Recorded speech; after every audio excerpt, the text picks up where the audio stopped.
Okay. So, very good evening, all the participants. Let me share this PPT. Just a minute.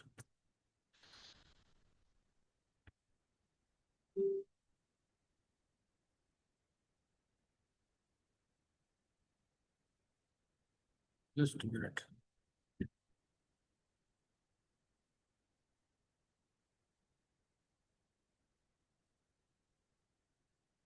Downloads.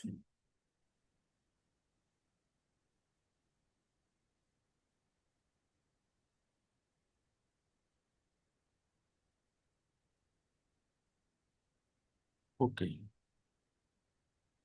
So, this is the case study on mode of sale under liquidation process. Before we start this case study, just a minute.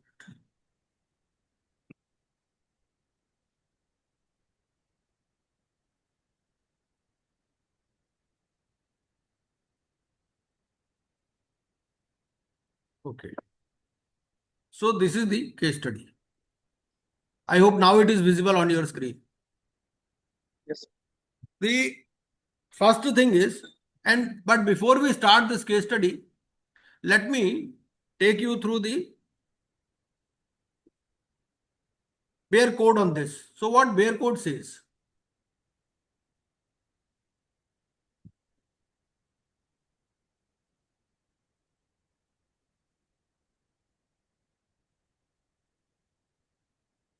If we see liquidation process regulations, just a minute.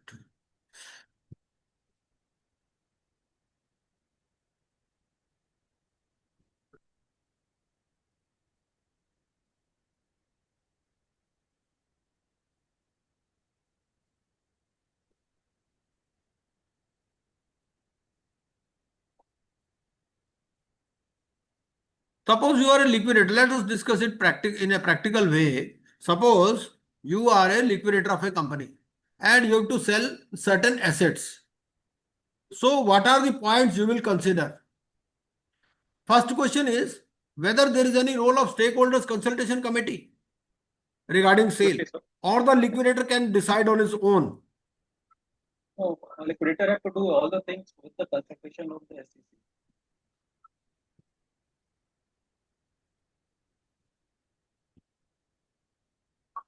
Stakeholders consultation committee.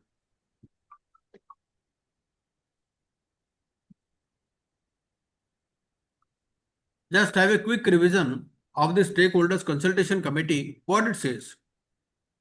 The regulation 31A. So what it says? Whether there is any reference regarding sale.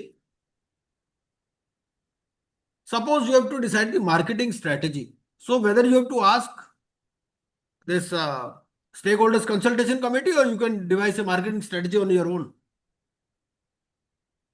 So we can formulate the market strategy, but we have to take the approval of the SEC also. It says the first thing is review of the marketing strategy in case of failure of sale of corporate debtor as a going concern. This is one thing.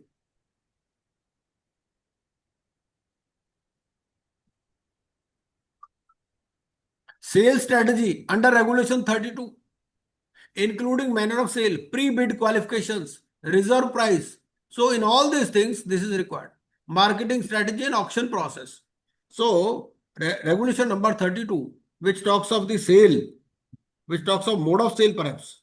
So it takes you that you have to consult the stakeholders consultation committee, because this regulation 31A, which talks of stakeholders consultation committee, it says that sale under regulation 32, including manner of sale, pre-bid qualifications, reserve price, marketing strategy and auction process. This is one. Second point, review of marketing strategy in case of failure of sale of the corporate debtor as a going concern. So they can frame questions like this, that okay, the liquidator endeavored to sell it as a going concern, but he failed and he wants to review the marketing strategy. So in that case, whether he has to consider the views of the stakeholders consultation committee. So it says the what it will do, the stakeholders consultation committee, it will advise him on review of the marketing strategy.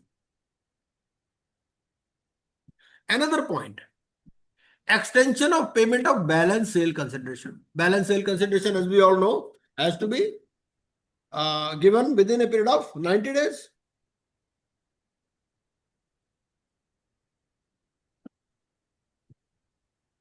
Yes, sir. So here it is talking of extension. If we see this auction process, in auction process, point number 12 is there. It says on the close of the auction, the highest bidder shall be invited to provide balance sale consideration within 90 days or such period as mentioned in the auction notice under clause 3 of the date of such demand. Now the point is that here also it is talking of this period of extension. Extension of payment of balance sale consideration as provided in clause 12 of para 1 of schedule beyond 90 days to be disclosed in the auction notice. So the stakeholders consultation committee has a say here also.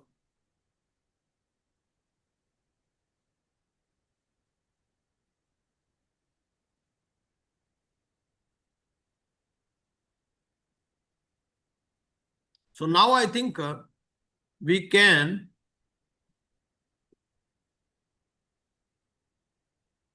go directly to this mode of sale, regulation number 32.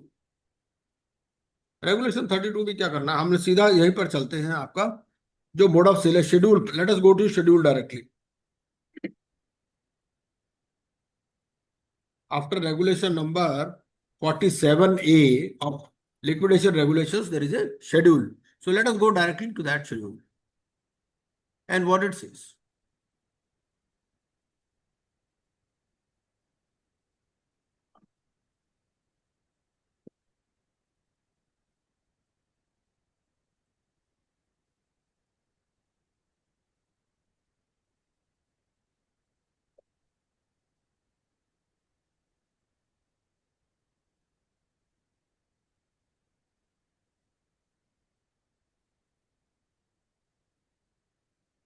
After these schedules,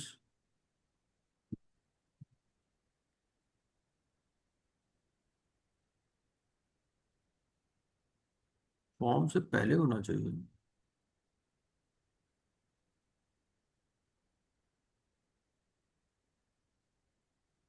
yes,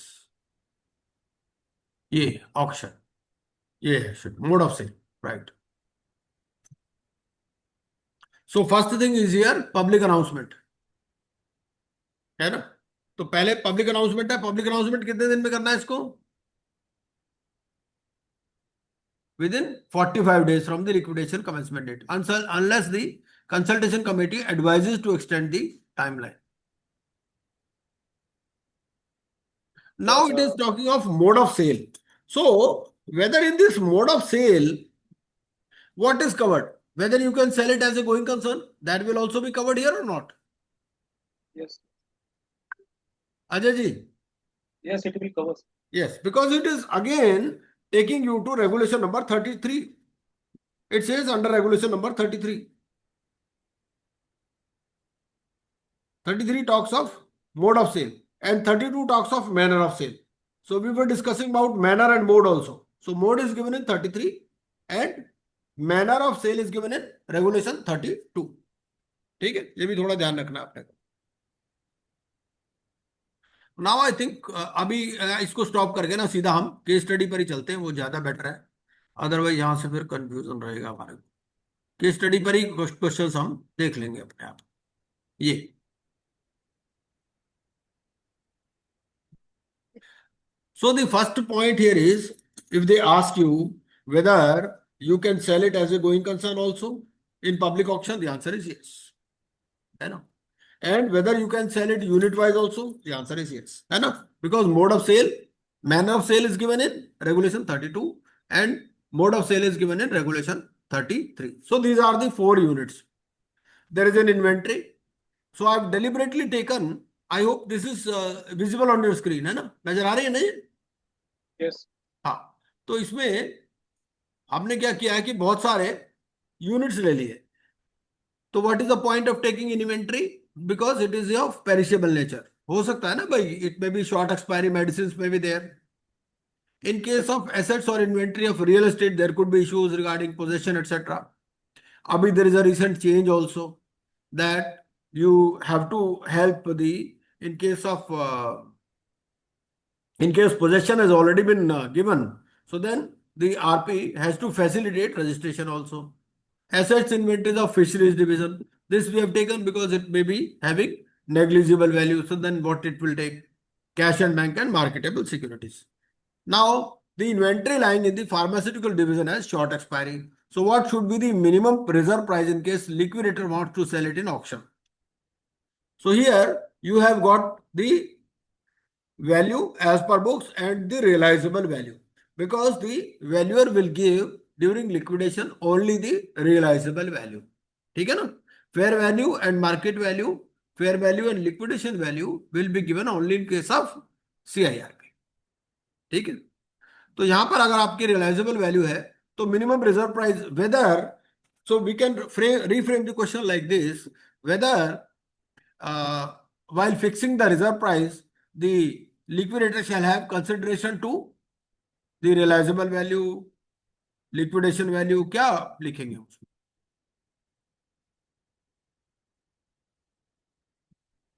Because the purpose of valuation, the purpose of getting the valuation done during liquidation is to get the realizable value. Because now ultimately you are going to sell either the assets or the undertaking as a whole, है ना?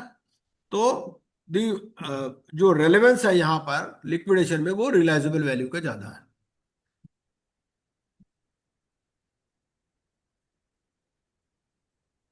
हमें क्या करना है? Value of the asset as arrived at in accordance with regulation 35, because regulation 35 says that in case you have already got the valuation done during CIRP, then you can consider that value.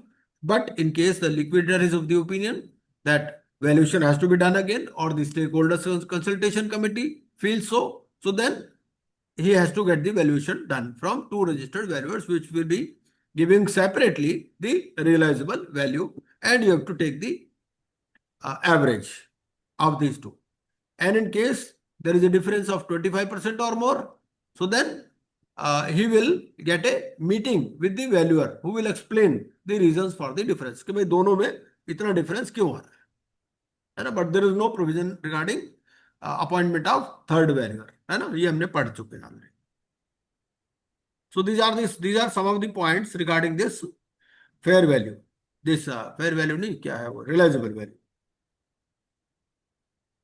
Now suppose the auction fails at the reserve price. So by what percentage can it be reduced? ये कितना reduce कर सकते हैं हम? 10%.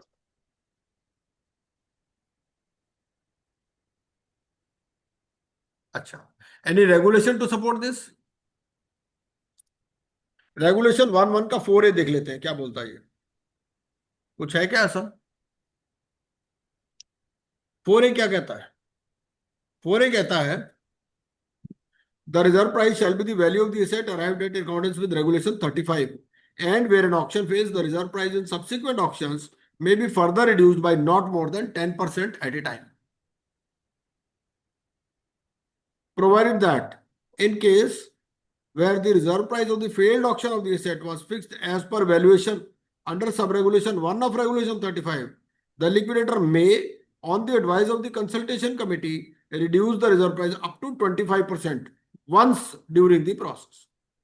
तो ये दो बातें कर रहा है. क्या क्या कह रहा है ये? पहला कि आप कितना कर सकते हो उसको? Not more than 10% at a time. Just a minute.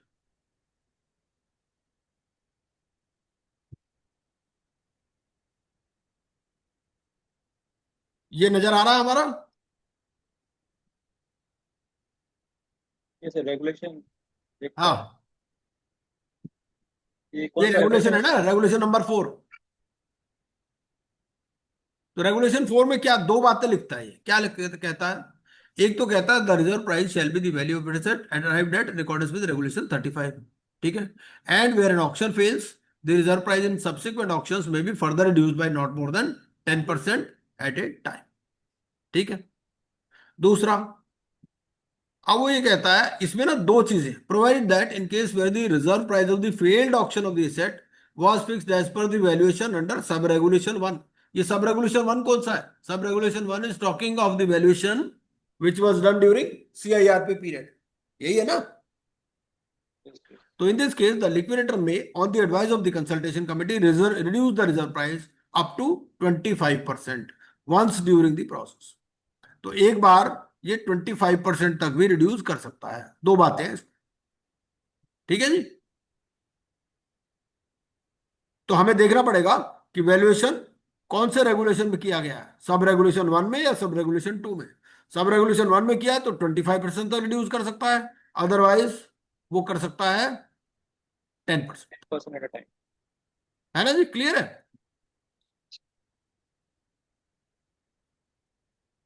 क्यों Ajay ji, do you agree with me? Yes, yes, sir. Yes.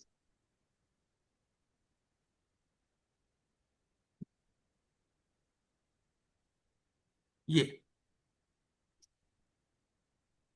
क्योंकि इसको हमारे को पढ़ना है रेगुलेशन 31 के 31 स्टेक होल्डर्स कंसल्टेशन कमेटी वाला है। अच्छा, whose permission is required for reduction below 75%, मतलब अप टू 75% तक हम कर सकते हैं, 25% हो गया ना। अगर उससे कम, उससे नीचे करना है तो फिर किसका अप्रूवल चाहिए, ए का चाहिए या सीसी का चाहिए? Sir, SCC का, सर SCC फर्स्ट तो SCC का लेना होगा, उसके बाद ही हम ए पे पास जाएंगे। है। First we have to take the SCC permission होगी। हाँ, नहीं कोई any regulation to support this?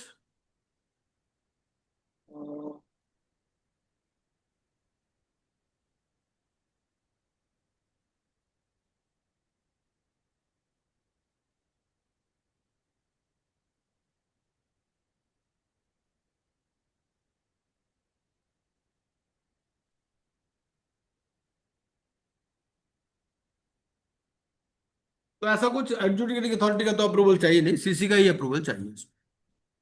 तो रेगुलेशन 10 में देख सकते हैं, वहाँ कुछ लिखा हुआ है ए का हम्म, अप्रूवल, रेगुलेशन नंबर 10। इसी का शेड्यूल 1 में ही।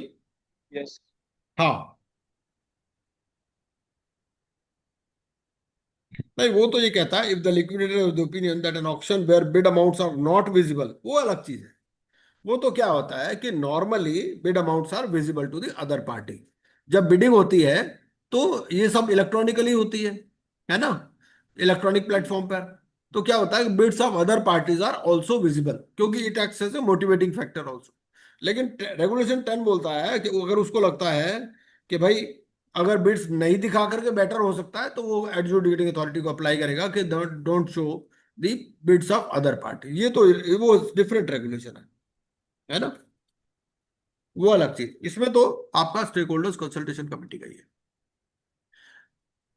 अच्छा, X and company, X and company लिखा है यहां पर word, dealing in real estate. तो X and company is a partnership form, it is interested in taking over real estate division. Mister X, one of the partners, is a relative of the liquidator. Can X and company buy this property by way of private cell?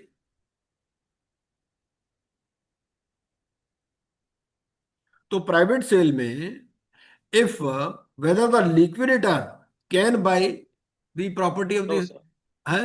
No sir, no sir, no sir. अच्छा, तो ये कहाँ लिखी है conflict बात? Of interest regulation. ये regulation 33 में मिल जाएगा आपको। 33 में 33B 2B। हाँ, 33(2) भी बोलता है,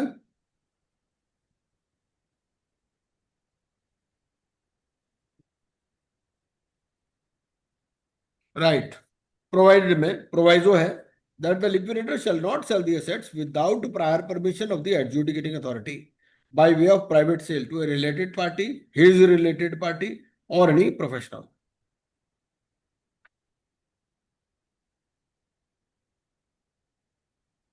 वो यहाँ पे लिख सकते हैं कि with the permission of the NCLT हाँ। व्हीकल। हम्म। एक मिनट।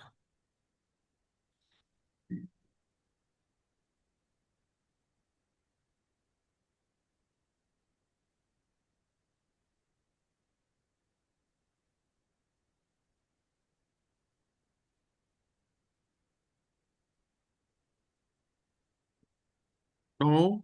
यस। इस पे कर देते हैं yes with, but with permission of a है।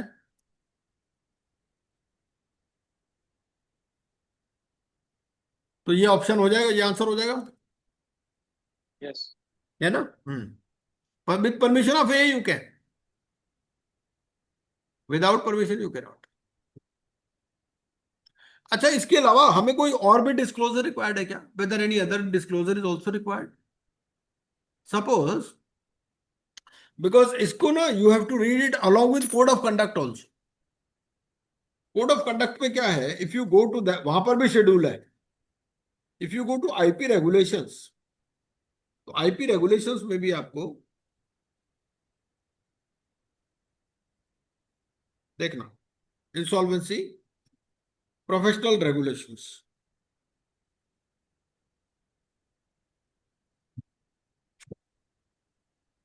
इंसॉल्वेंसी प्रोफेशनल रेगुलेशंस में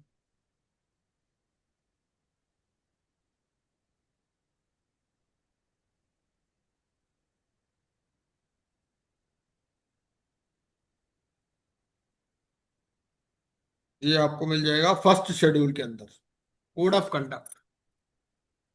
वहां पर भी एक बार चलते हैं और देख लेते हैं इसको।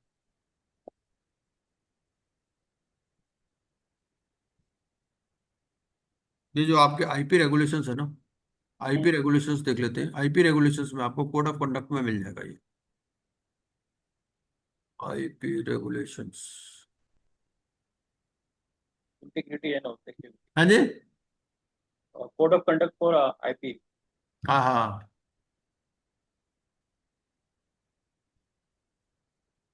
ये यहाँ मिल जाएगा। एक मिनट। ये 651 पे मिल जाएगा।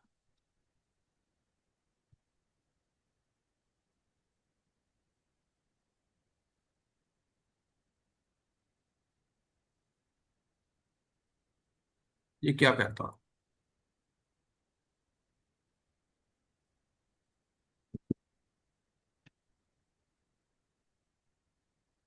ये वाला भी इशू एक बार चेक कर लेते हैं।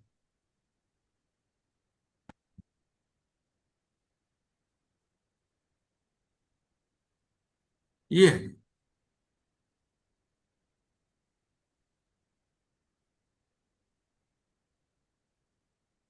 ये टॉक्स ऑफ रिलेशनशिप डिस्क्लोजर।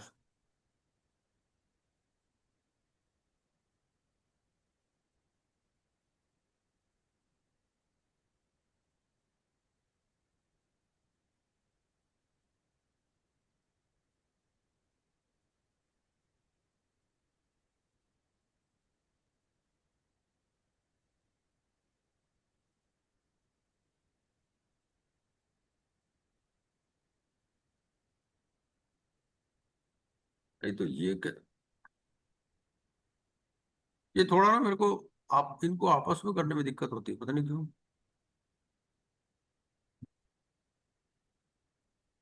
650 था ना ये, जब उसको करते हैं ना इस तरह से तो दिक्कत आती है, पता नहीं क्यों। ऐसा होना तो नहीं चाहिए वैसे।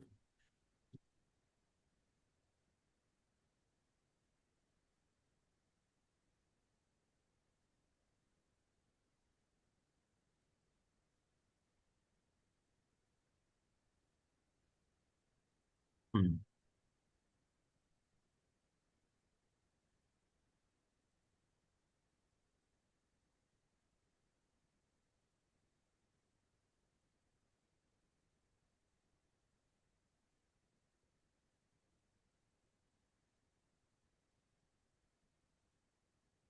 ये regulation,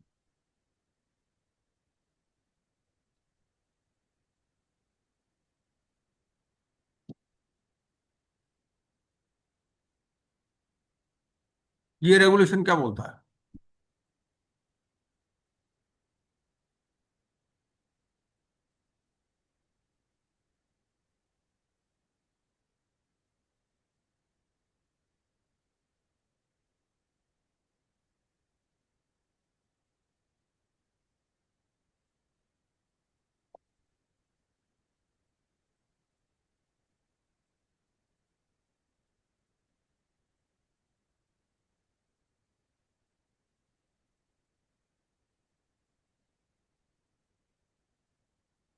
now the point here is, मेरा क्वेश्चन क्या है अजय जी? मेरा क्वेश्चन ये है कि द लिक्विडेटर, अब ये लिक्विडेटर जो है, he is selling to his relative which is a partner in a partnership firm, तो whether any disclosure is required? Sir, I believe the partner needs to disclose that he is related to the IP, and the IP must disclose to the SEC that one of the buyer which is applied is their relative by incident. तो ऐसा I think IBBI या कहीं पे ऐसा कोई form नहीं है कि ऐसा डिस्क्लोजर की रिक्वायरमेंट है. ओनली यहां तो यू क्या हैव टू बोल रहा है, mention somewhere.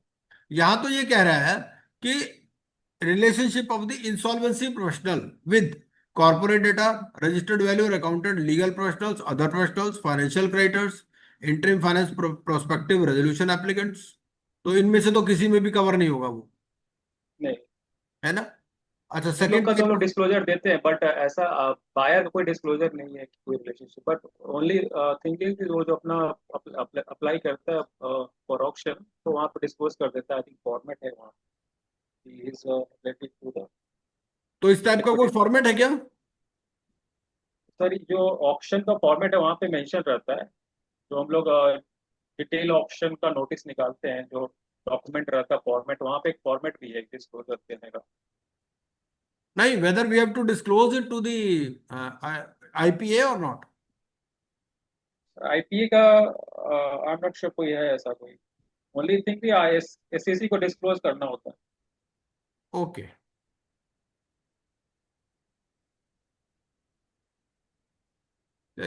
now regarding this, so this can be done with the permission of a private sale.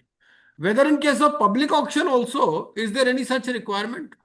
Suppose there is a liquidator and his brother wants to bid in public auction, can he do so? Or whether this no sir, restriction है? This is restricted. हाँ जी? This is restricted, sir, because the brother of the liquidator can get the undue advantages. Right. So he may be privy to certain type of information which may not be in public domain. So now next point is, so Action company can buy this property by way of private sale with the permission of A, है ना? ये तो A की permission से हो जाए. The liquidator wants to disclaim the fisheries division. Since there are no takers, he endeavored to sell it, press advertisement भी दिया, but there were no takers. One of the fishermen inquired in writing from the liquidator that is interested in buying it at 10,000. Any formalities required?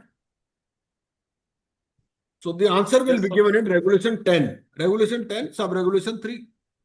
So what it says? If we go to liquidation process regulations, so regulation number 10, Sub-Regulation 3 talks of such a scenario where you want to disclaim a particular property.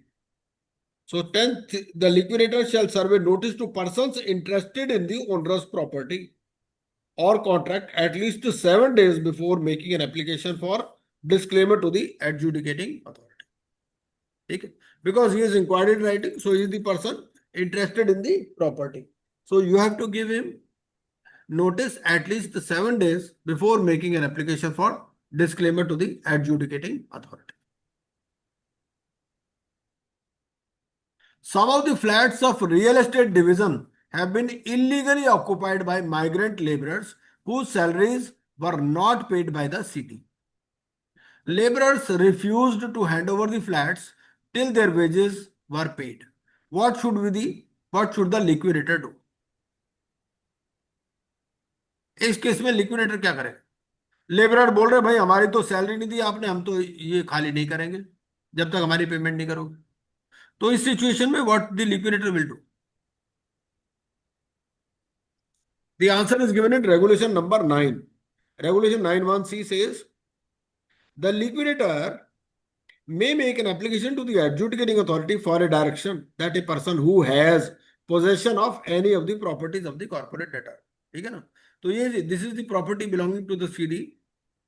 Now these persons, migrant workers, they are having the possession. So he will make an application under regulation 9(1)(c) to the adjudicating authority for directions in this regard. Sir, Yes. 9(1)(c) is something else, sir. Ajay Liquidation regulation 9(1)(c) is something else, I believe. क्या लिखा है? जो नया regulation है sir उसमें कुछ और लिखा है, personal to extend the operation to liquidator regulation हाँ हाँ 9(1)(c). हाँ, वही पढ़ रहा हूँ मैं. यहाँ पे लिखा है liquidator may make any application to A for direction that a person who has possession of any of the property of the okay, ठीक है. यही तो है ना, इसी Yes, के yes. पास तो पोजेशन ना. Okay. Shall cooperate with him in collection of information necessary for the conduct of the liquidation.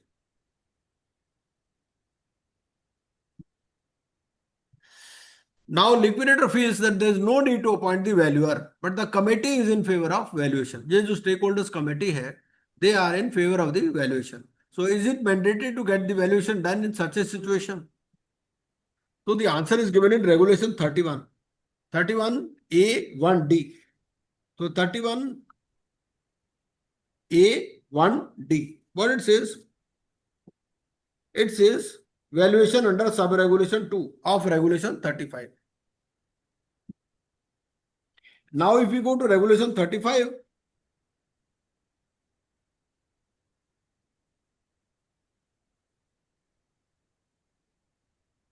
thirty-five two is talking of the same scenario. In case it was not done during CIRP or where the liquidator, after consultation with the consultation committee, is of the opinion that fresh valuation is required. So here, what is required is not the fair value or liquidation value, realizable value. So whether the third value can be appointed? No. And in case there is a disparity of 25% or more, so उसके लिए भी provision लिखा है.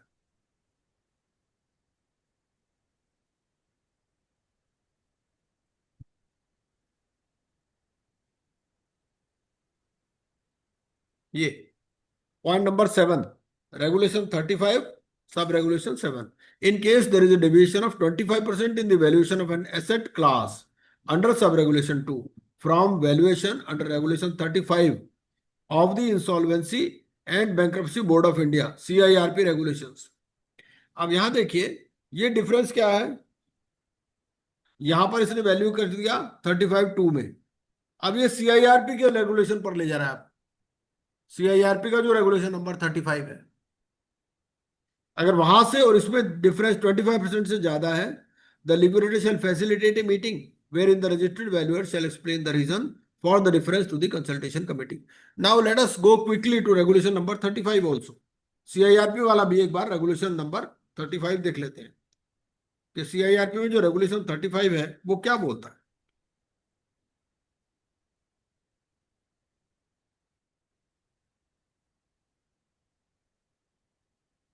Regulation 35.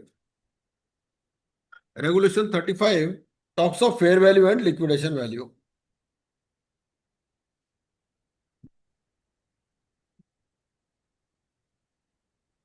So here it is talking of fair value and liquidation value. And here it is talking of realizable value. And in case there is a difference of 25%, so then the liquidator shall facilitate a meeting wherein the registered valuers shall explain the reasons for the difference to the consultation committee. So, but there is no such provision for appointment of third value. Whether formulation of sales strategy is optional or mandatory.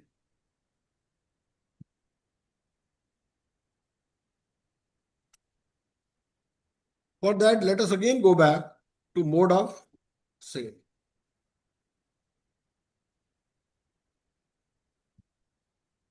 Schedule 122, what it says?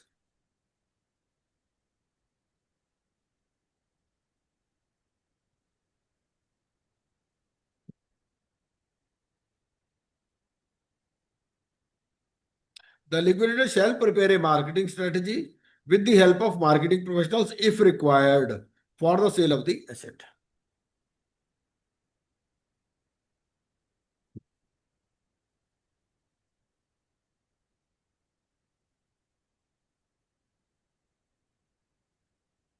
Now, in case of private sale, what it says, the liquidator shall prepare a strategy to approach interested buyers for assets to be sold by private sale.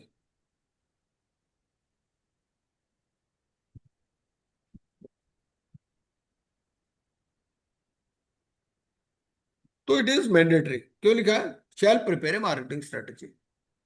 So does CC have any role in formulation of such a strategy? The answer is yes, because it is given in Stakeholders Consultation Committee Regulation 31A. तो 31A का अगर 1B हम पढ़े तो क्या बोलता है? 31A 1B. Sale under Regulation 32, including manner of sale, pre-bid qualifications, reserve price, marketing strategy, and auction. Now, liquidator feels that physical auction of flats may fetch higher value. So, any permission required for this? In case you want to do physical auction instead of electronic auction, then whether any permission is required, the answer is yes. The permission is required from A. Schedule 118.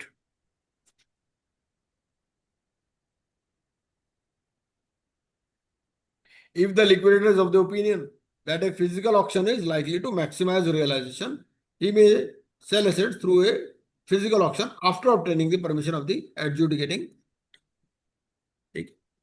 Now the liquidator wants to appoint father-in-law of his maternal uncle as auctioneer. Can he do so? Father-in-law of his maternal uncle.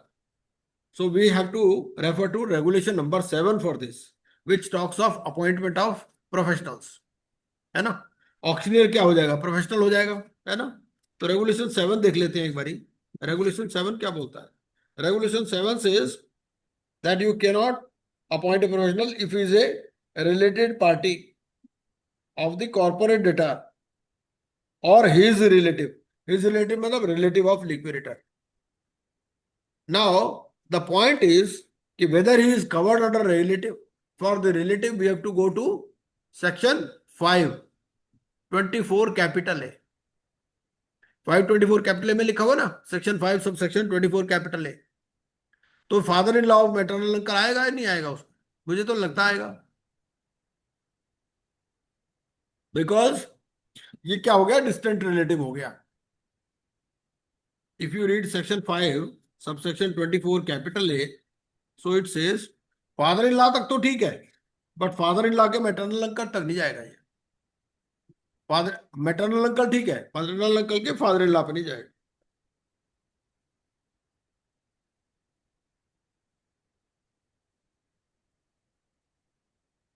If we read 524 capital A, तो mother's brother में आ गया ना, mother brother में तो आ गया maternal uncle, लेकिन उसके father in law पर नहीं जाएगा. तो क्या आपका क्या कहना है अजय जी इसमें? वेदर यू कैन अपॉइंट और नॉट? मेरे हिसाब से तो कोई अब बाहर नहीं होना चाहिए. नहीं सर, लिखा भी नहीं है सर. हाँ जी, रिलेटिव में आ भी नहीं रहे सर. हाँ डिस्टेंट रिलेटिव में नहीं आएगा. For preparation of marketing strategy, the liquidator has hired a consultant who is to be paid consultancy charges of 1 lakh. So whether TDS is deductible, the answer is yes. Consultant says he is a senior citizen, has no taxable income and is requested not to deduct tax. But as a liquidator, we will deduct tax. ठीक है. Section 35, section 35 क्या बोलता है? Section 35 talks of the I think compliances.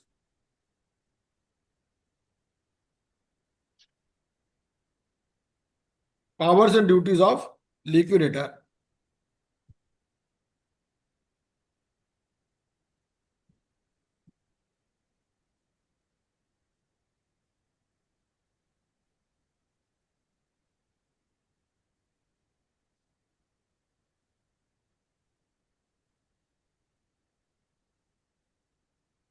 Now provisions in the ये तो हमने कर ही लिया। 31 है stakeholders consultation committee, this we have seen already. Board of sale, अच्छा ये बोर्ड ऑफ सेल यही दे रखा है उन्होंने, अच्छा ये मैंने ध्यान ही नहीं किया, यही हम इधर उधर घूम रहे थे, यहीं पर ही दे रखा है तो। Asset sale report, distribution of unsold. Now another question which was asked recently in the examination, okay, there is a KMP and he was issued a laptop. ठीक है, क्वेश्चन ध्यान से सुनिएगा। उसके पास लैपटॉप है, laptop belongs to the company naturally, and there are certain dues also, उसके dues भी हैं कुछ, because he was a director, so he was drawing salary also. Now the point is whether it can be adjusted or whether the liquidator can allow him to retain the laptop as against the salary dues. क्या कहना है आपको इसमें? He has endeavored to sell it, but there were no takers. The liquidator, उसने public auction दिया, उसका auction का notice दिया, this asset was also covered, but because old laptop था तो there were no buyers for that. So can we adjust this amount, whether offsetting is allowed or not?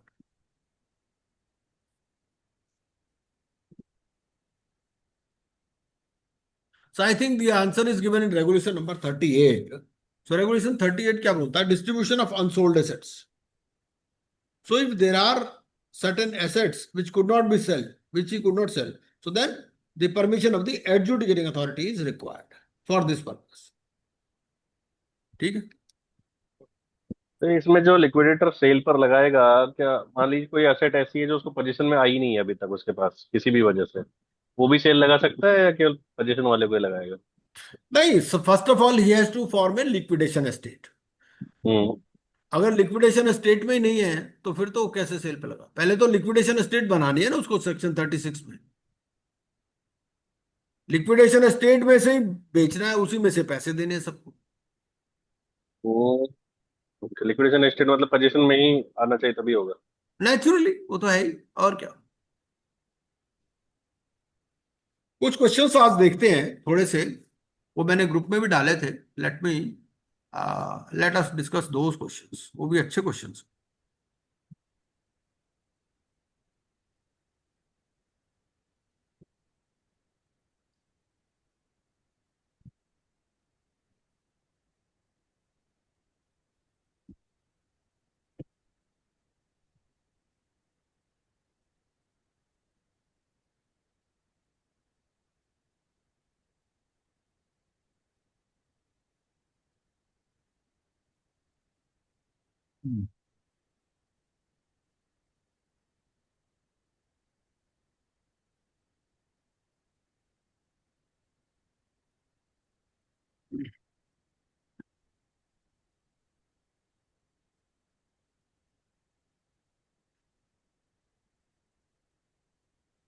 कुछ questions देखते हैं,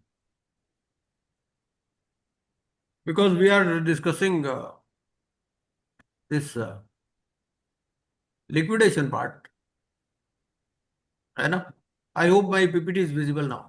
सो let us discuss in general something कि भाई what are the various decisions which you can take as a liquidator. Suppose you are a liquidator of a company, है ना भाई. यहाँ पर कॉन्सेप्ट क्या है? स्टेक होल्डर्स कंसल्टेशन कमेटी की. So whether there are any decisions which you can take independently without consulting the stakeholders consultation committee.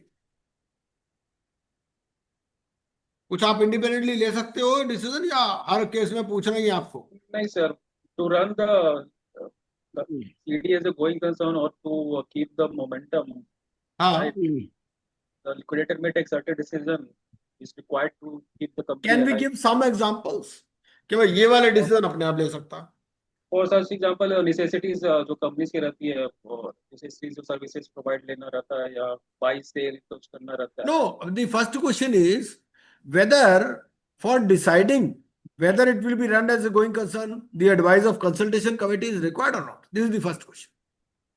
If the company is going concern, then there is no requirement of running the company as a going concern. No no no, there is a requirement,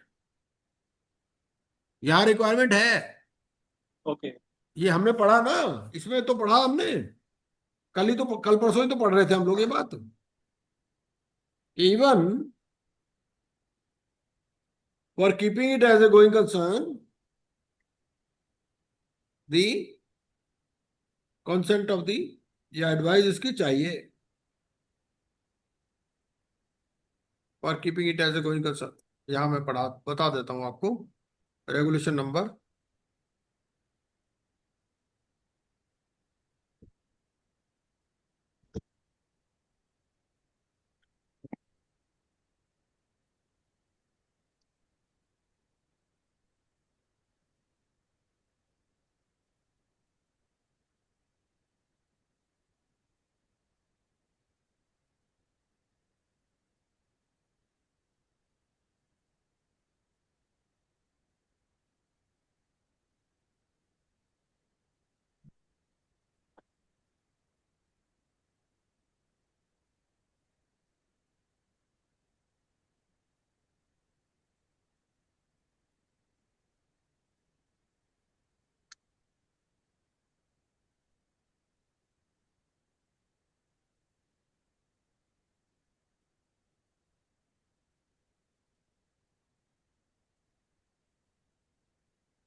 मेरे को ध्यान नहीं आ रहा इस time कहाँ है वो, but इसमें there is a specific provision कि भाई गोइंग कंसर्न के लिए भी आपको you have to consult the stakeholders consultation committee. So sale as हाँ a there going could be concern, some, हाँ जी, sale as a going concern dealt by 32A, regulation 32A. इसके लिए बात करें।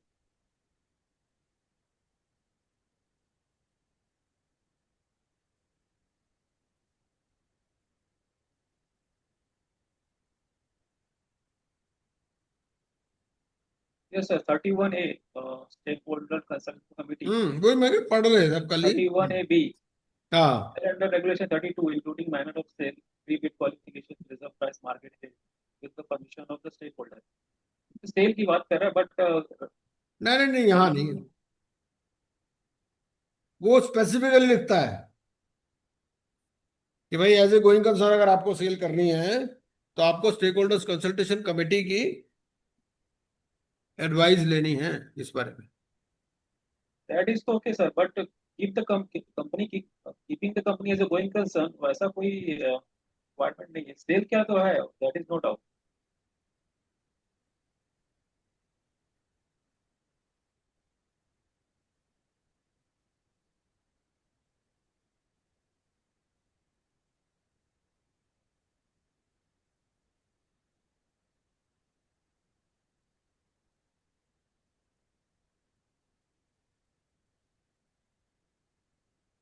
चलिए कोई बात नहीं, मैं ग्रुप में लिख दूंगा, but I have read it somewhere, इसी में ही। ये 32A में लग रहा है मुझे, sale as a going concern में पैरा लास्ट सबसेक्शन 5 है, 32A का 5, पेज नंबर 228 स्लाइड पर है।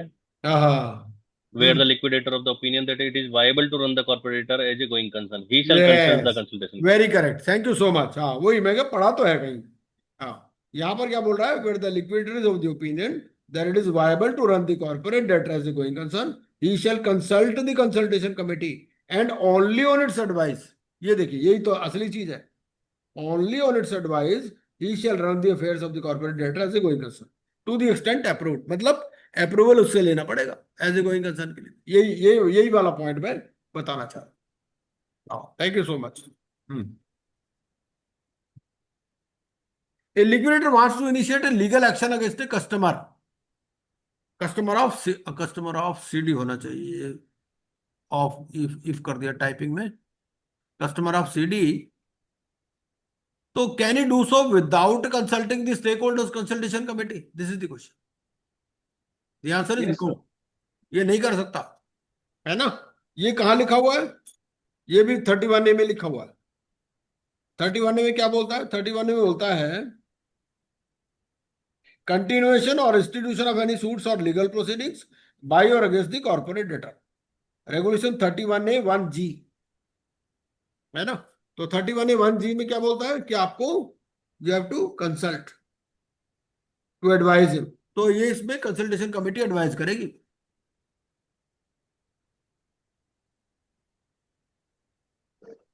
इसमें ना एक पॉइंट डाल देते हैं, एक तो गोइंग कंसर्न वाला,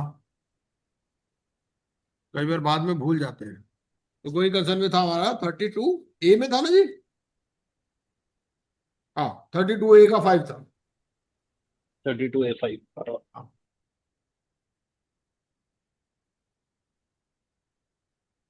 और ये वाला जो है आपको इसके लिए भी, ये 31A में है, 31A(1)(6), कंटिन्यूएशन और इंस्टीट्यूशन ऑफ एनी सूट, तो इसमें ए का भी परमिशन लेना है आपको, क्योंकि सेक्शन में क्या लिखा, सेक्शन में लिखा you can not proceed if in case you want to initiate any legal proceedings, so you have to do it with the permission of the A, और एडवाइस इसकी भी चाहिए होगी 31A(1)(g।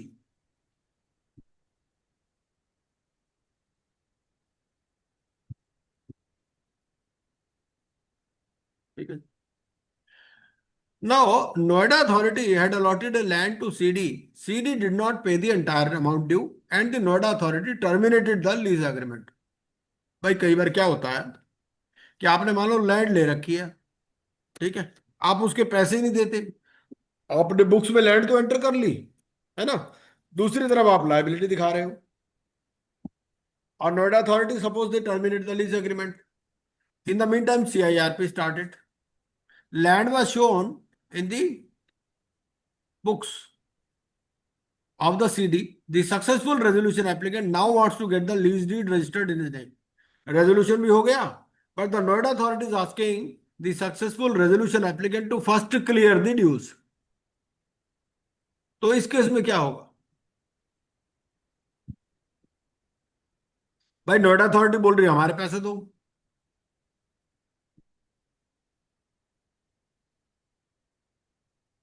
तो क्या कहना है इसमें आपका अजय जी, क्या कहते हो आप?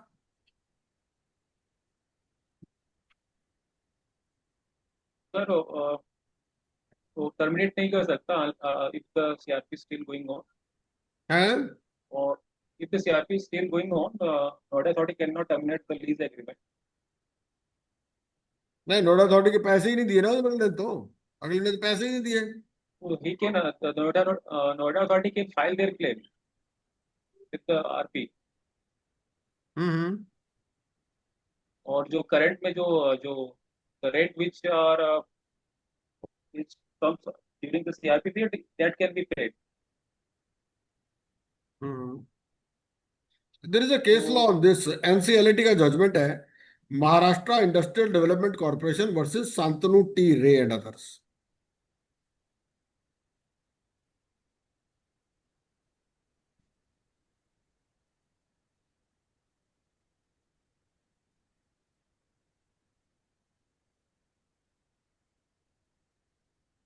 तो वही कहता है चाहे CIRP ओवर हो गई हो, there is no fetter on the right of the appellant to take proceeding for breach of terms of the lease by the corporate debtor।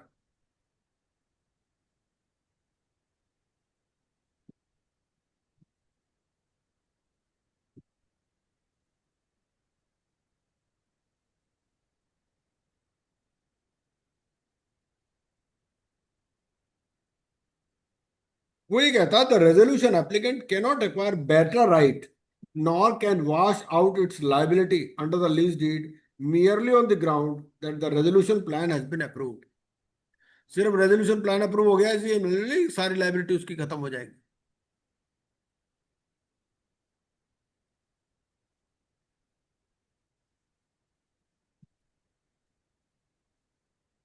वो ही कहता है कि you can not pass a better title than you have. ये कई बार issues आते हैं. Now X Y Z media entertain, ये तो हम पहले भी डिस्कस कर चुके हैं. It went in CIRP.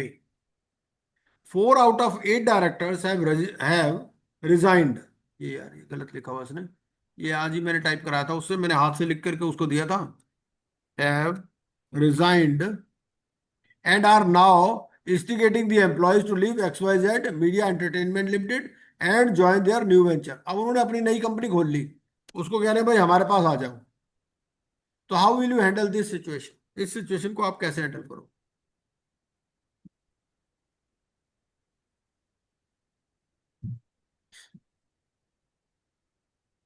Sir, normally what we do, we negotiate And with the employees.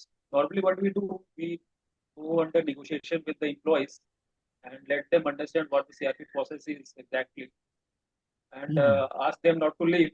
And and sometimes the RP gives them promotions and some appraisals to keep them with the company, as they are important aspects of the company, because they all know all the each and every aspect of the company. If they leave, how can the RP can run the company, the corporate?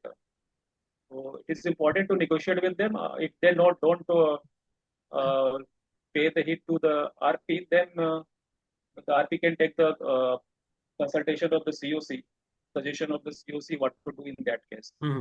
now the point is, suppose they are asking for a raise in their salary, they will say we will not work on that salary. So RP will go to the COC and place this matter and take the suggestion and approval of the Yes. COC. So section 25, 28 also gives some light on this. If we go to section 28, what it says? Section 28 says that if you want to change the terms of appointment, किसका? Professionals का. Make changes in the appointment or terms of contract of such personnel as specified by the COC. So if that professional is covered here, so then he will take the approval of COC. Otherwise, he can decide on his own in what way to run the company. And he will get in communication with the employees. He will try to convince them that okay, you have been with this company through thick and you should be there in thin also, है ना? कि भाई आज company को आपकी जरूरत है तो आपको रहना चाहिएगा.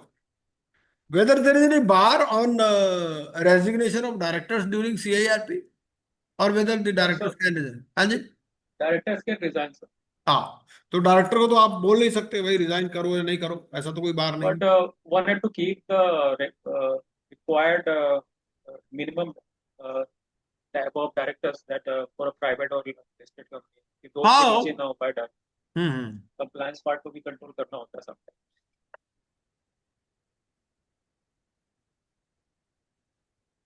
You are the liquidator of a company. The company wants to auction various flats. One of your brothers is interested in a flat. Whether you will allow him to bid in the auction because it might involve conflict of interest. So you will ask him not to bid. Whether you have to take permission of AA for this. Not for relative, there is no such permission or permissible. नहीं, वो private sale में तो बोलता है ना. Private sale में तो but है. for the auction, हाँ. public auction में allowed नहीं है. As per the auction terms, the successful bidder has to deposit the bid amount within 90 days. Whether any interest is payable on this amount, the answer is yes. है ना? If yes, then after how many days? 30 days है ना? 30 days का period है इसमें. After 30 days, you have to pay interest of कितना? 12% है.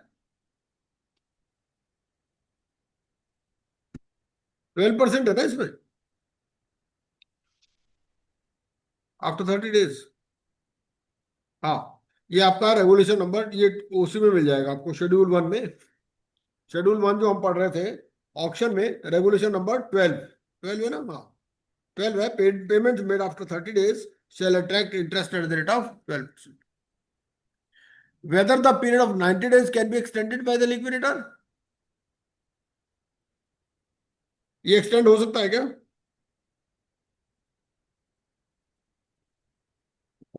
With the permission of the CC. हाँ, स्टेक होल्डर्स कंसल्टेशन कमेटी का अप्रूवल लेना पड़ेगा, उससे होगा। और कितने परसेंटेज से वो अप्रूव करेगी, ये भी लिखा है क्या कहीं? 66 होगा, 51 होगा, क्या होगा?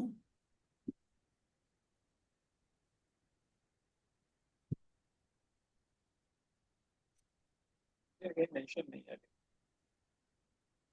Actually, if nothing is specified, then you can take simple majority. More than 51%. For replacement of the liquidator, they have specified a percentage 66. For others, they have not specified any such thing. है ना? तो I think even a simple majority can do.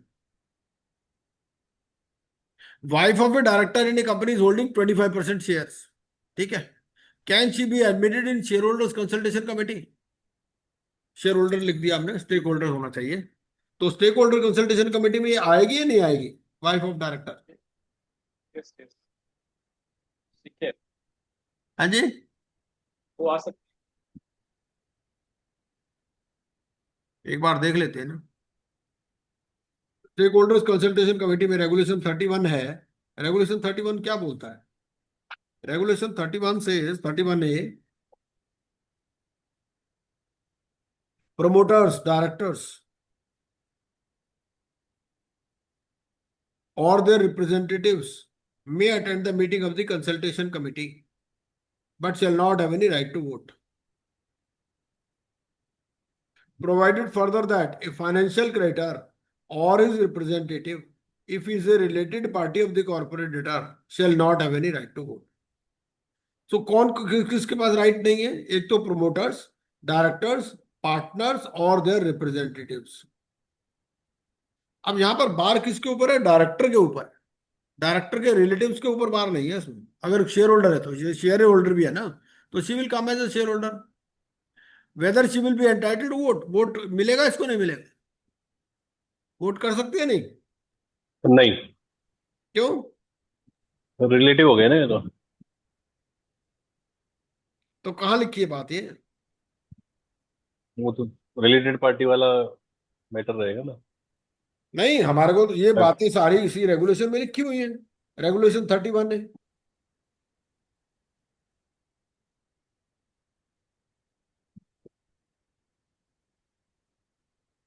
Thirty one में क्या कहता है ये? 31A में कहता है किसके पास राइट नहीं है? एक तो प्रोमोटर, डायरेक्टर, पार्टनर्स और their representatives may attend the meeting but shall, और सेकंड किसके पास है? फाइनेंशियल क्रेडिटर और his representative if is a related party shall not have a right to vote.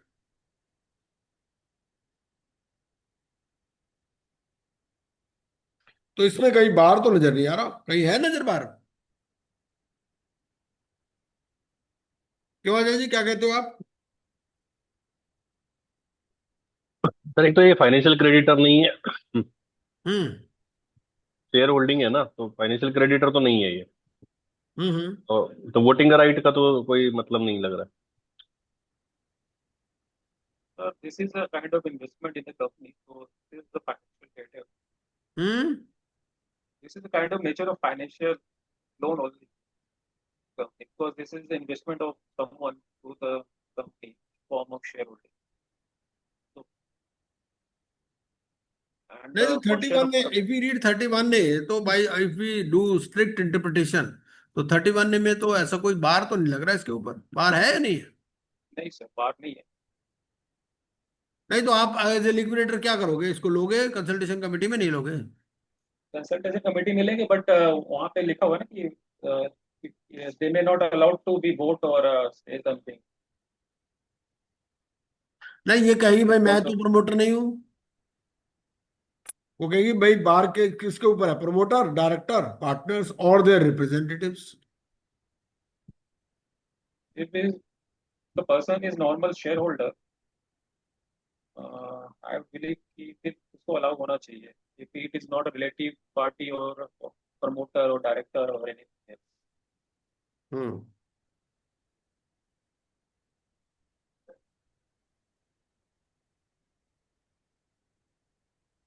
सिर्फ इसमें यही लगता है कि क्योंकि रिलेटेड पार्टी है तो शायद वोट नहीं देंगे इसको। रिलेटेड पार्टी तो हो ही गई ना, related party of the CD हो गई है। हालांकि ऐसा कोई स्पेसिफिक बार लिखा नहीं है इसमें। तो 524 तो सभी जगह लागू होगा ही ना। हम्म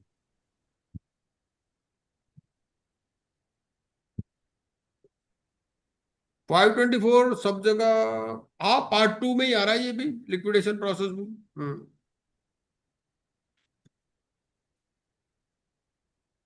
चलिए नेक्स्ट क्वेश्चन देखते हैं। Whether listed company is eligible for prepack. Listed company prepack में जा सकती है क्या? नहीं सर, है जी। प्रीपैक इज फॉर SME तो एसएमए भी तो लिस्टेड हो सकती है, एमएसएमई लिस्टेड नहीं हो सकती है। yes yes it can, right, तो हो सकता है। भाई अगर हम इसको अच्छा क्वेश्चन पलट देते हैं, हम ये क्वेश्चन पूछते हैं कि whether an MSME can get its shares listed, the answer is yes. Yes, MSME का तो प्लेटफॉर्म है। अभी तो बहुत हो रहा है, अभी तो हैं? बहुत हो रहे हैं। अभी तो हाँ बहुत सारे हाँ। IPOs आ रहे हैं। और क्या, वो एसएमई का तो आ रहे हैं सारे, जितने आ रहे हैं आईपीओ जो आ रहे हैं। तो अगर वो एमएसएमई में कवर्ड है तो आ जाएगी। अच्छा, एक ये क्वेश्चन आता है, whether issuance of recovery certificate by DRT extends the limitation period for the purpose of filing an application under section 95 of IBC. Suppose a proceeding is going on under DRT, ठीक है।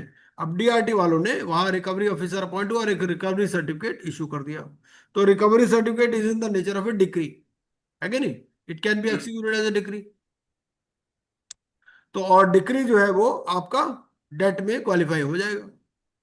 तो for that you can file an application under section 95। But sir I think the original जो डेप्ट है that must be in form of financial डेप्ट only. बहुत बार होता है कि DRT जो ऑपरेशनल क्रेडिटर को भी डिग्री दे देती है, तो दे कम फाइटिंग विद अस कि DRT ने डिग्री दिया तो this must be considered as a financial डेप्ट। क्यों ऐसा, क्यों ऐसा कहा लिखा? भाई चलिए 95 में हमारे है। पास एक लाइव आया मैटर आया हुआ है। तो creditor was the nature of the supplies of service to the operator, but as uh, the CD failed to the pay the services invoices, so the companies goes to the DRT where the DRT give a decree in favor of the supplier. You may get the refund ठीक from है, the fund from the, yeah. ठीक है। So subsequently, the companies got the debtor goes into the CRP. We are the RP there. So now the supplier is saying that as the DRT has given a decree in favor of them, he, they may get the fund from the operator. So he should be considered as a financial debt. Hmm. So which cannot be, which should not be. नहीं, वो एक financial debt वाला अलग है, वो तो फिर वो तो सीआईआरपी की, यहाँ तो पर्सनल गारंटर वाली बात हो गई ना। ये पार्ट 3 में कवर हो रहा है, पार्ट 3 की बात हो रही है यहाँ तो।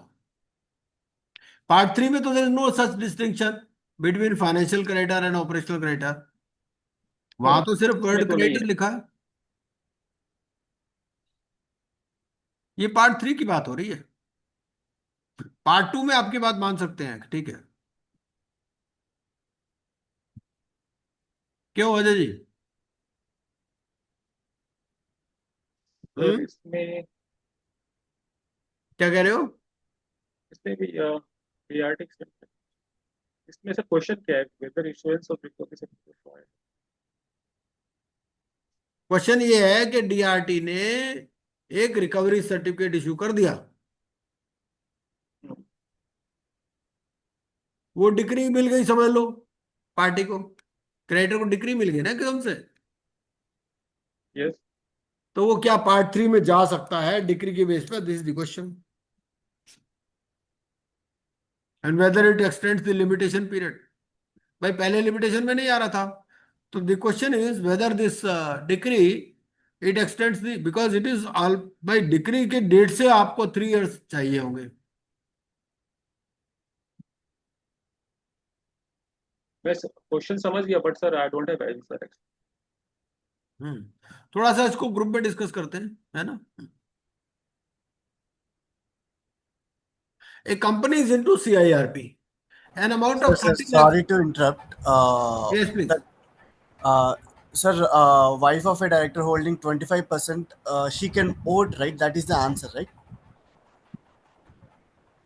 She can. Ninth question, whether she can vote or not. There is no specific bar, but I don't think she will be allowed to vote Okay. because she is a related party. Okay. Yeah. Okay. Ah. Understood. Now on this,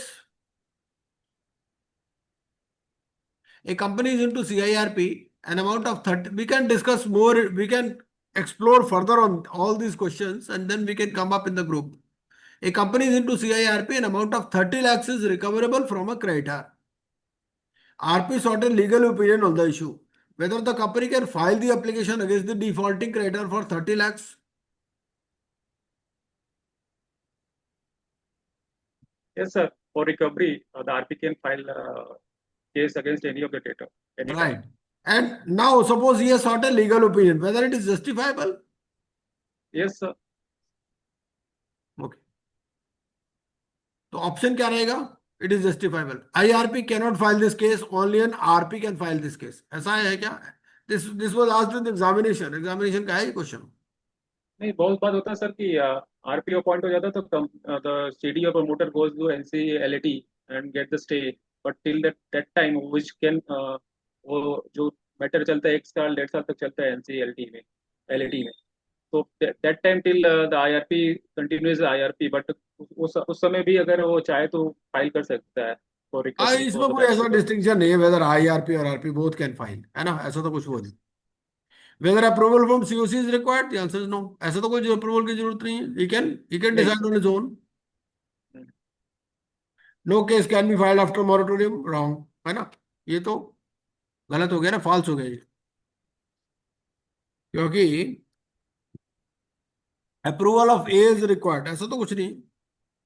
no, approval from COC is required. COC को approval तो नहीं चाहिए. क्यों चाहिए? कोई जरूरत नहीं नहीं. सर, उनको इंटीमेट कर सकते हैं बस. हाँ, IRP या RP जो है, both IRP and RP can file.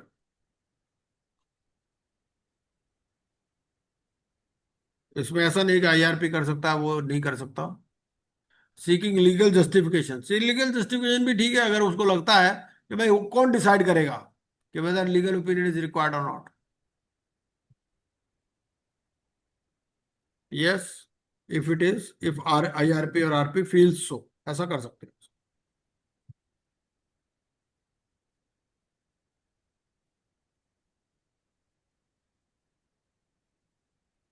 ये भी फॉल्स हो गया क्योंकि ये तो आपका डेट के लिए, आपने तो रिकवर करना है, पेमेंट थोड़ी है नहीं. FC has initiated CIRP against personal guarantor of CD. FC has asked the partner of RP of CD to give his consent to act as IRP. Can the partner of RP accept the appointment? मतलब ये question ये है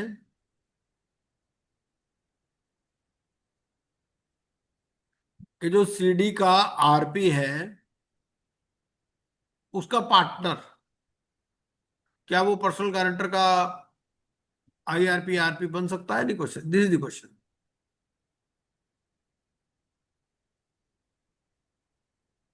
नहीं sir, हम्म. नहीं पहला तो ये है कि जो CD का RP है, क्या पर्सनल गारंटर का भी RP वो बन सकता है या नहीं बन सकता? नहीं सर, अलग अलग बनते हैं. हम्म. तो आंसर इसमें नो हो जाएगा. हम्म. ये सर हाई कोर्ट. इसमें कोई रेगुलेशन है ये 11 नंबर क्वेश्चन के रिगार्डिंग कोई हाँ बिल्कुल है, रेगुलेशन? बिल्कुल है, बिल्कुल है. हाँ हाँ हाँ. ओके. अरे ये आपका, एक मिनट, इसमें ना पार्ट 3 में मिल जाएगा आपको इसका आंसर. एक मिनट.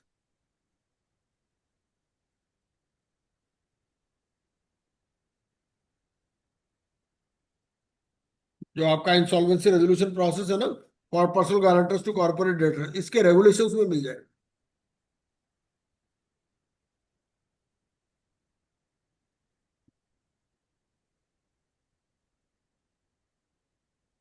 ये इंसॉल्वेंसी रेजोल्यूशन प्रोसेस और इसमें एलिजिबिलिटी ऑफ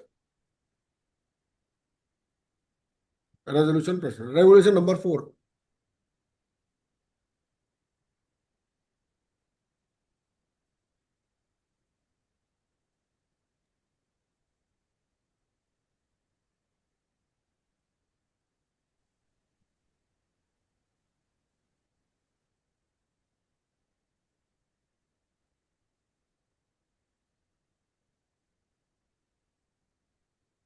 अजय जी, कोई रेगुलेशन नंबर इसके लिए टू सपोर्ट क्वेश्चन नंबर 11?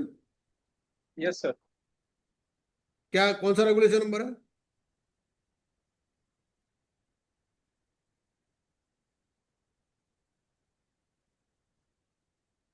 तो भी नया ही रेगुलेशन है। Hmm. For the personal guarantor नया रेगुलेशन आया हुआ था हम्म। कि RP of the CD can not be the IRP of the PC personal guarantor. Hmm.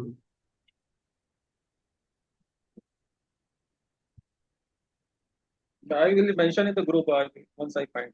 Okay okay. Thank you, thank you.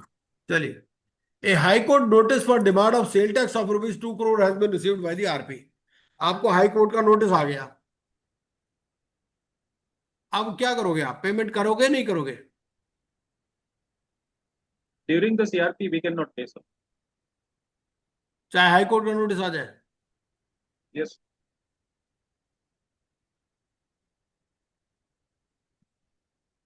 क्योंकि this will be against the mechanism of the right, CIRP where actually ये वो वहां पर क्या उसका role है, preservation and protection of assets, है ना?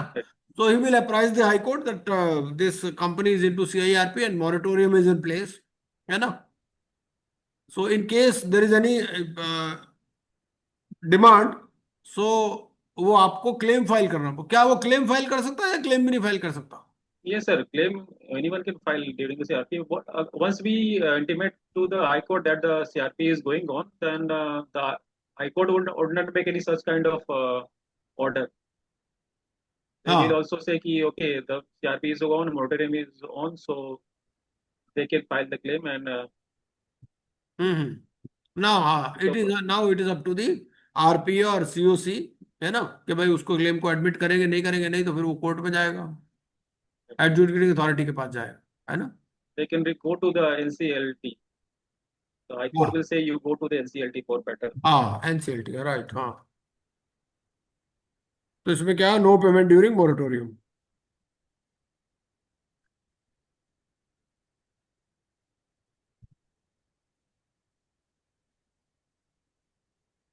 ए कंपनी इज इनटू लिक्विडेशन, ये हमने कर ही लिया discuss. Laptop worth 1,50,000 was issued to KMP and salary payable to him is 2 lakhs. Can the liquidator set off the salary dues against the laptop value? The answer is yes, है ना, कर सकता है। Set Yes, off is allowed. Set off is allowed with the approval of A, SCC. है ना? A का approval चाहिए इसमें, अभी तो हमने पढ़ा First, they have to take distribution the of approval of unsold the assets, COC also. है। पहले तुमको COC का भी अप्रूवल लेना, SCC का भी अप्रूवल लेना होगा, then only after hmm. they can go हाँ। to the hmm. step by step. हाँ, in case of electronic records, whether physical copy of electronic records also has to be preserved. Preservation के बारे में, जो electronic record है आपका, क्या Yes, उसकी sir. भी फिजिकल कॉपी भी रखनी है क्या? Yes, question sir. ये। हाँ जी। जी सर, रिकॉर्ड रखनी होती है। हाँ, कहाँ लिखा हुआ ये बात? सीआरपी रेगुलेशंस में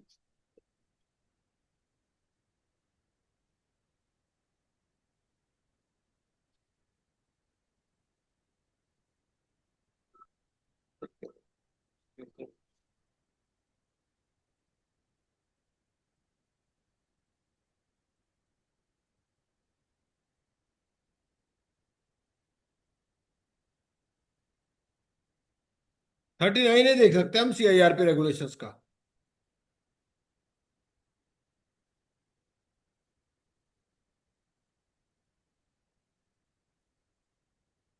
वो कहता है if we read 39A, 39A of CIRP regulation, sub regulation number 3, the IRP or the RP shall preserve electronic copy of all records, physical and electronic, दोनों लिखा है, for a minimum period of 8 years, और physical copy of records for a minimum period of 3 years।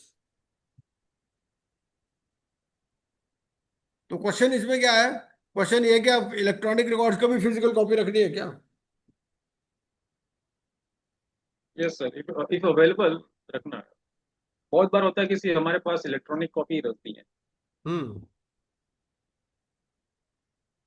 भाई electronic copy तो वो कह रहा है सारे रिकॉर्ड्स की रखो, चाहे फिजिकल हो चाहे इलेक्ट्रॉनिक हो, for a minimum period of 8 years, और फिजिकल कॉपी रखो for a minimum period of 3 years।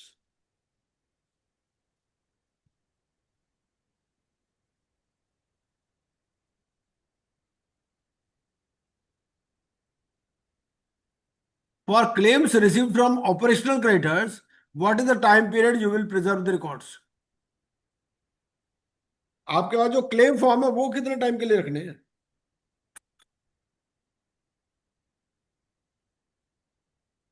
I think ये जो regulation 3A that is apply to this also.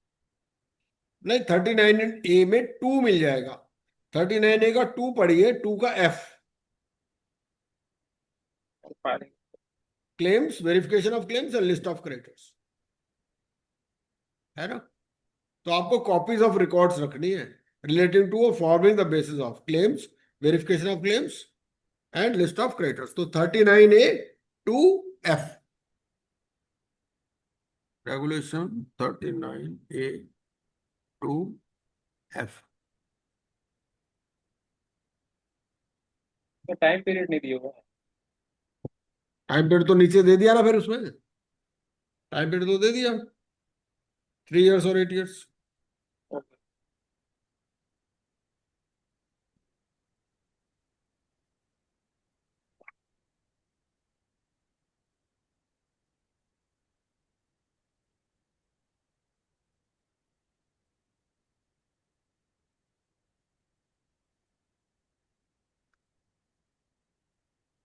ये तो लिखा ना किस किस चीज की कॉपी रखनी है, और फिर नीचे लिखा अगर इलेक्ट्रॉनिक रिकॉर्ड है तो उसकी 8 साल तक रखनी है, और फिजिकल कॉपी है तो 3 साल के लिए रखनी।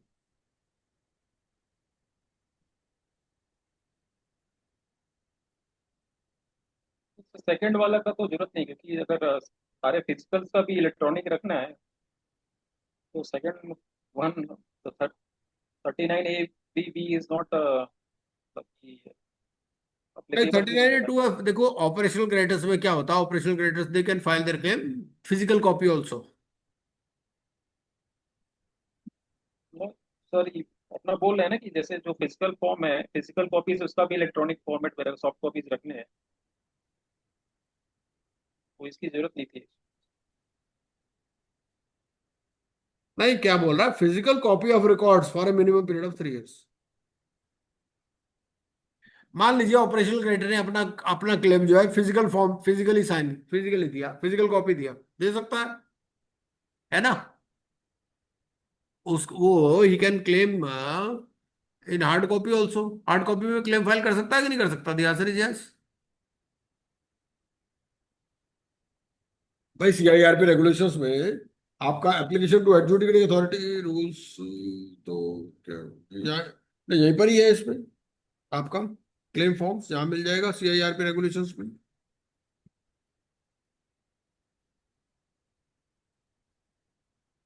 Operational creditor, filing of claim by operational creditor, claims by operational creditor, लिखा ना, इन पर्सन, बाय पोस्ट और बाय इलेक्ट्रॉनिक मीन्स।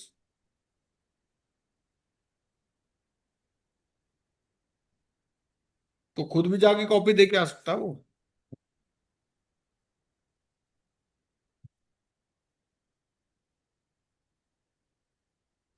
तो टाइम पीरियड कितना रहेगा इसमें?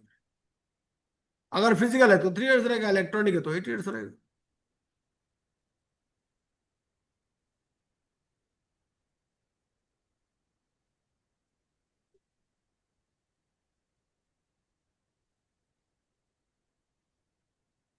अच्छा ये देखिए, ये देखते हैं।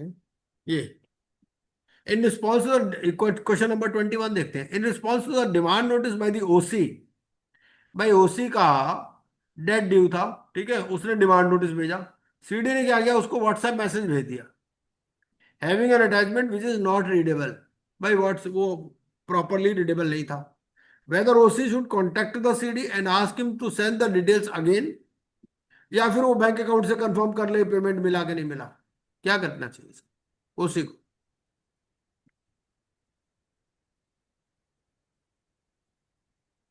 So first of all, WhatsApp is not the legal means of electronic electronic communication. Only hmm. the email is the valid electronic communication format. वो तो वहाँ पे नहीं हो रहा। नहीं, नाउ द Demand notice है। suppose the OC wants to file an application under section 9, so he has to fulfill the requirements which are given in section 8.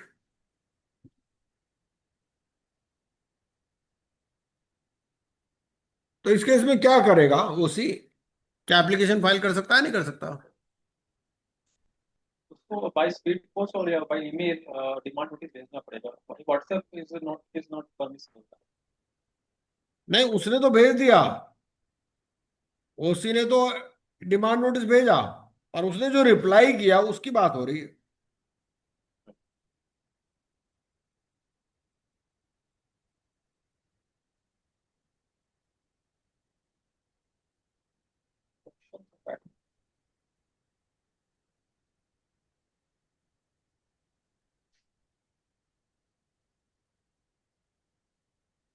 हाँ, ये है कि sending of demand notice is not a valid proof of communication basically, है ना। तो it means that no communication has been received, basically यही हो जाएगा। तो अगर कम्युनिकेशन रिसीव नहीं हुआ तो he can proceed with filing of an application.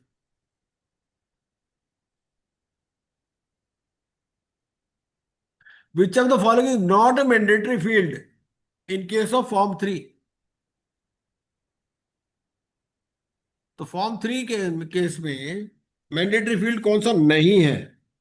B तीन तीन नंबर होता है। फॉर्म 3 आपका आ जाएगा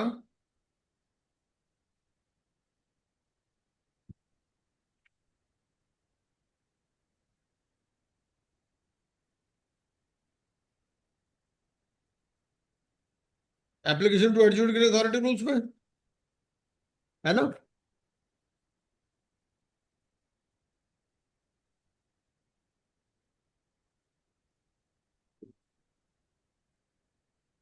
ये है फॉर्म 3 आपका। तो कौन सा नहीं है इसमें, which is not a valid field? B I believe B तीन of director. DIN number.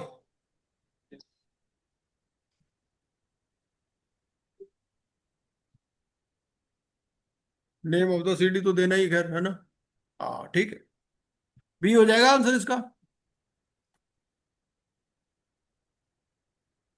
In case of an application by OC, since the registered office is closed, the OC wants to send the copy of application to an NRI director. एक NRI director है, तो उसको कैसे भेजेगा ये? Physical copy भेजेगा या electronic copy भेज देगा, ईमेल पे भेज देगा, सफिशिएंट है? पर दोनों भेज सकता है। नहीं, अगर खाली इलेक्ट्रॉनिक भेज दे तो हो जाएगा सफिशिएंट कंप्लायंस, या नहीं, हाँ कैसे हाँ नहीं है? सफिशिएंट। यस, है ना। तो इलेक्ट्रॉनिक कॉपी सफिशिएंट।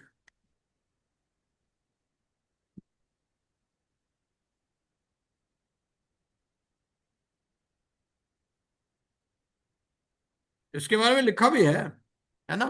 ये आपका application to adjudicating authority rules में मिल जाएगा आपको पॉइंट ये।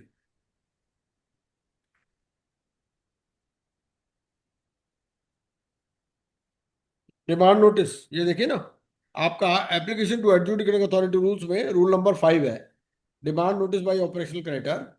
द डिमांड नोटिस और copy of invoice demanding payment may be delivered to the corporate debtor at the registered office by electronic mail service to a whole time director or designated partner if any of the corporate debtor। ठीक है ना, तो electronic का is sufficient.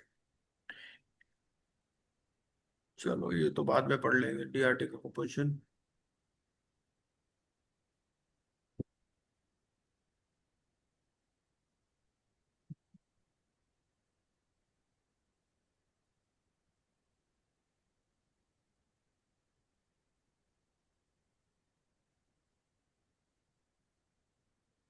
तो please go through these questions, है ना, और फिर इसको थोड़ा सा और भी डिस्कस करेंगे इन फ्यूचर मीटिंग्स। सर एक रिक्वेस्ट था कि जो पहले बोला था कि we should, हाँ जी। we may start the class bit early, 7:30.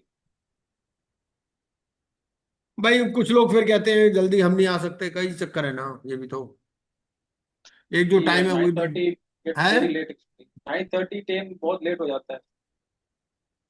If all agrees, only we can start. Yes. देखो मुझे तो कोई फर्क पड़ता नहीं है, अगर एग्री करते हैं तो ठीक है। क्या